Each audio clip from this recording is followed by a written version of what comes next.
हेबाकु जाउछि 2024 साधारण निर्वाचन विभिन्न दल पक्षर होई सारी प्रार्थी चयन किंतु ता पूर्व दही सरबत बंटन करी एक नियारा प्रयास आरंभ करिछि जीवर बाहिनी संगठन।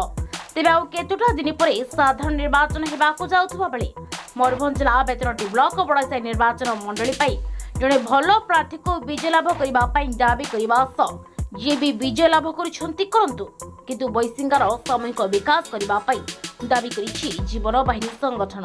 तेबे संगठन 2019 रु बैसिंगा ठारे गठन होइथिबा बेले या भितरे 5 वर्ष बीती जाइथिबा बेले आगामी दिन में लोकों स्वार्थ पई कार्य करिवो बोली सूचना दैछंती संगठन प्रतिष्ठाता।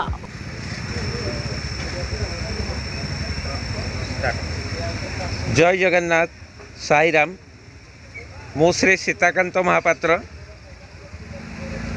बैसिंगा अंचल जीवन बाहिनी नामक एक संगठन आम 2019 रे आरंभ करूँ।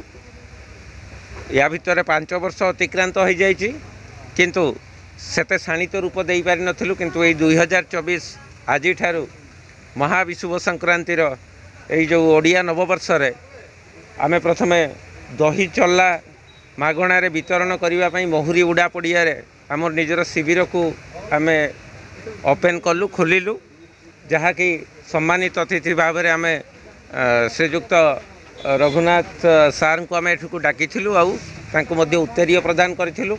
आमर आगामी दिन कार्यक्रम को आम शाणित करने जाऊे। आम प्रथम थर पर बड़साई निर्वाचन मंडली भितर आगामी निर्वाचन रे बैसिंगा रे आम समस्त जो प्रार्थी माने रही समस्त को नहीं बैसिंगार सामूहिक स्वार्थ पाई एमएलए मानकर एक what I stand for meeting बा आपणकर जहाँ कि प्लेटफॉर्म स्पीच नाम रे जना ता एक विराट मंचर आयोजन करने जाऊँ। ए अंचल सामूहिक स्वार्थ पाई जमीती कि बैसिंगार ब्लॉक आम मानकर मुख्य दाबी रहिबो तत्सहित सहित बैसिंगा डाक्तरखाना को सीएचसी रे रूपांतरीकरण और बैसिंगार रास्ता कड़े सबुज सुंदर गारिमा भरवाई आम मानकर प्रयास रहिबो। एथिरे आपण मानकर साहाय्य सहयोग एकांत काम्य आपण मानकर आज एठारे प्रेजेंस पाई अनेक अनेक धन्यवाद। जय जगन्नाथ साईराम। बेतनटी नर्मिता पंडित की रिपोर्ट सूचना मीडिया।